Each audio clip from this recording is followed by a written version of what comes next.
দেখতেই পাচ্ছেন পেঁপে দিয়ে পুডিং কেকটা কত সুন্দর হয়েছে। আর এখান থেকে আমার বাচ্চাকে আমি কেটে দিয়েছি। এখানে দেখতেই পাচ্ছেন একটা পাকা পেঁপে নিয়েছি।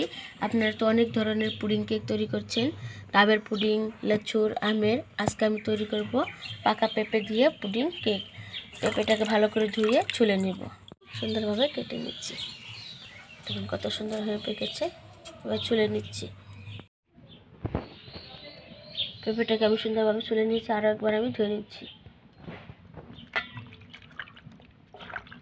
এখানে আমি একটা গ্রেটার নিয়ে নিয়েছি। গ্রেটারের সাহায্যে দিয়ে এভাবে করে টেনে টেনে লম্বা লম্বা করে বের করে নেব পেঁপেটাকে।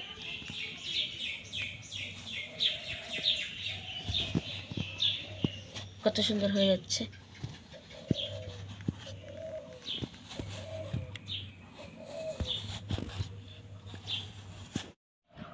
দেখতেই পাচ্ছেন খুব সুন্দরভাবে আমি পেঁপেটাকে গ্রেট করে নিয়েছি। এই গরমে পেঁপে খাওয়া খুব ভালো, তার কারণেই আমি পুডিং কেকটা পেঁপে দিয়ে তৈরি করছি। এভাবে একবার হলেও তৈরি করবেন। এখানে একটা আমি ছোটো কড়াই নিয়ে নিয়েছি। এবার দিয়ে দিব স্বাদ মতো চিনি।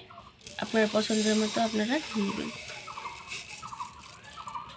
দিচ্ছি জল।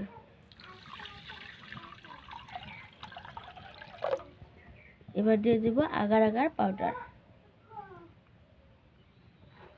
দিচ্ছি 1 চামচেরও কম আগার আগার পাউডার। এবার আমি চুলায় বসিয়ে জাল করে দেব।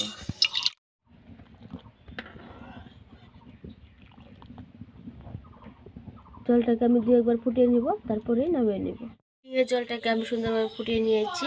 একটা সুগন্ধির জন্য একটা তেজপাতা আমি ছিঁড়ে দিয়েছি। এবার ছেঁকে ঢেলে নেব।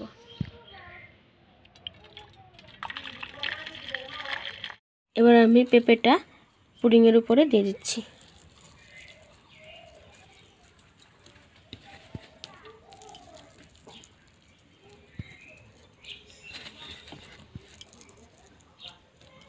এই গরমের মধ্যে এই পুডিং কেকটা খেলে মন প্রাণ দুটোই ঠান্ডা হয়ে যাবে। এবার আমি একটু নেড়ে দিচ্ছি সারা গায়ে ছড়িয়ে যাওয়ার জন্য। এবার আধা ঘন্টার জন্য আমি ঠান্ডা ফ্যানের নিচে রেখে দেব, ঠান্ডা হতে। দেখতেই পাচ্ছেন পেঁপে দিয়ে পুডিং কেকটা কত সুন্দর হয়েছে। আর এখান থেকে আমার বাচ্চাকে আমি কেটে দিয়েছি। এভাবে একবার হলেও বানিয়ে দেখবেন, খুব ভালো লাগে খেতে, মন প্রাণ দুটোই ঠান্ডা হয়ে যাবে।